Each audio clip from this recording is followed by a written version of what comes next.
मोदी हटाओ देश बचाओ आंदोलन 2 मार्च 2026 भारत में दो जगह महत्वपूर्ण आंदोलन हुए।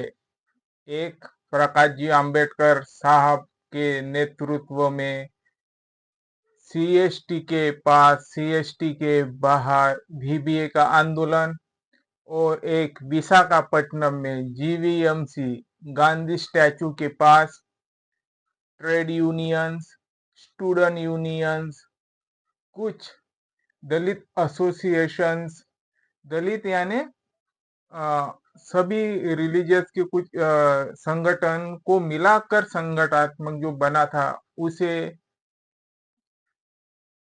पेपर में दलित दिया, पर वो दलित नहीं रहता है, कुछ वो चढ़वल के लोग रहते हैं और लेफ्ट पार्टी रिप्रेजेंटेटिव।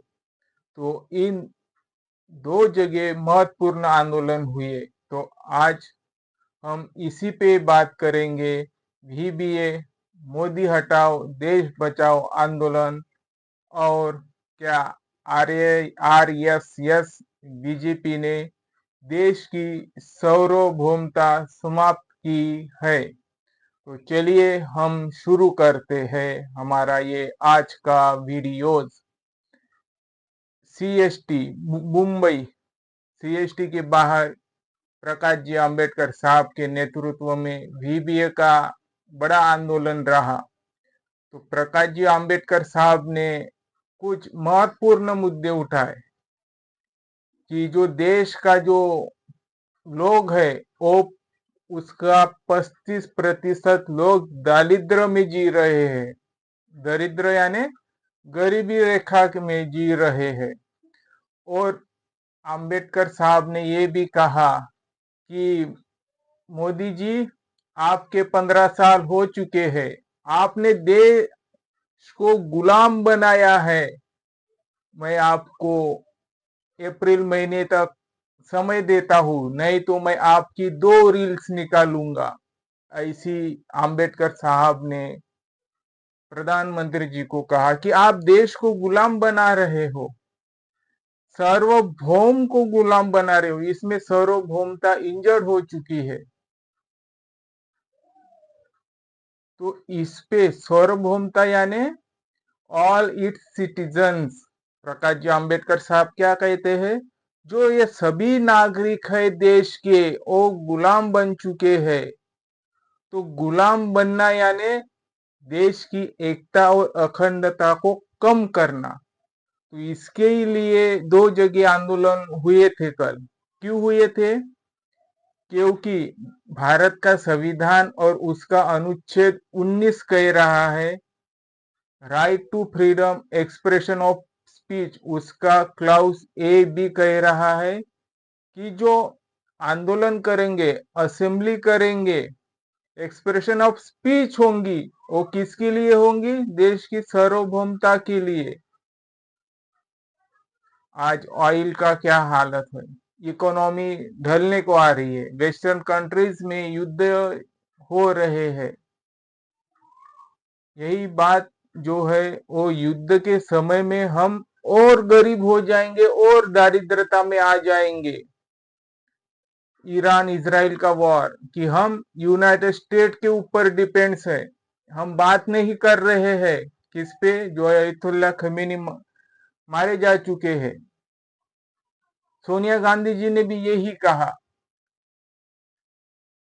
कि हम चुप क्यों है इस पे। सार्वभौमता, ये सार्वभौमता शब्द है, वो लोग है, यानी सिर्फ अंबेडकर साहब लोग नहीं है, वो लोगों के लिए है।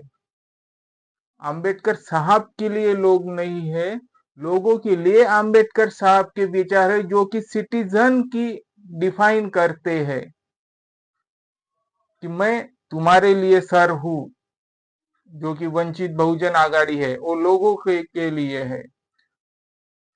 और वही आंध्र प्रदेश में अलीगढ़, सॉरी, आंध्र प्रदेश यूनिवर्सिटीज में बिहार का इलेक्शन था, राहुल गांधी जी ने भी बात की कि जो यूनिवर्सिटीज है उसमें आर एस एस के वाइस चांसलर बैठे हैं, उन्होंने एजुकेशन को ही खत्म कर दिया।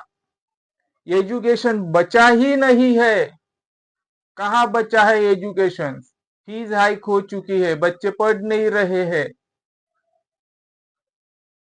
तो वाइस चांसलर जैसे चाहेंगे वैसे हम उस ओर जाएंगे। यही कल आंध्र प्रदेश में हुआ।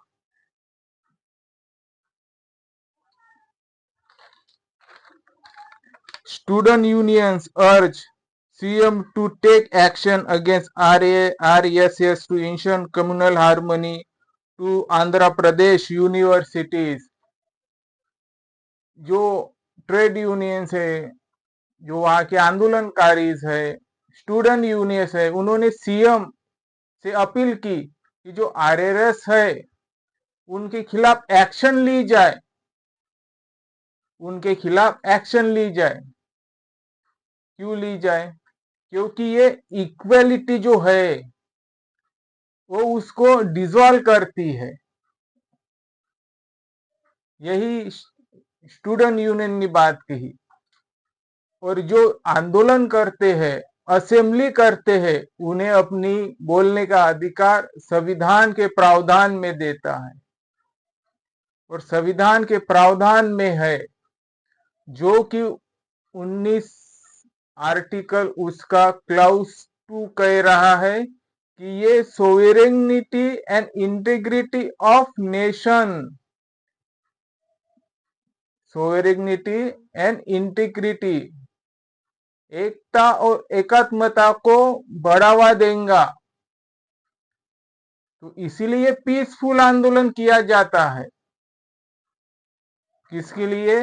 राष्ट्र के लिए। और यही बात प्रकाश जी आंबेडकर साहब ने की कि जो ये सार्वभौम है ये खोखला बन चुका है अंदर से। तो इसीलिए जो हम कहते हैं कि हिंदू खतरे में है, खतरे में 35% लोग दरिद्र में रह रहे हैं, हिंदू की पॉपुलेशन ज्यादा है, इसलिए हिंदू खतरे में आ चुका है।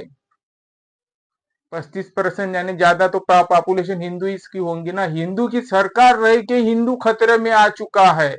ऐसी देश में सिचुएशन बन चुकी है क्योंकि देश को एजुकेशन नहीं मिल रहा है, धर्म मिल रहा है। यही बात कल स्टूडेंट यूनियंस ने, प्रकाश जी आंबेडकर साहब ने उठाई।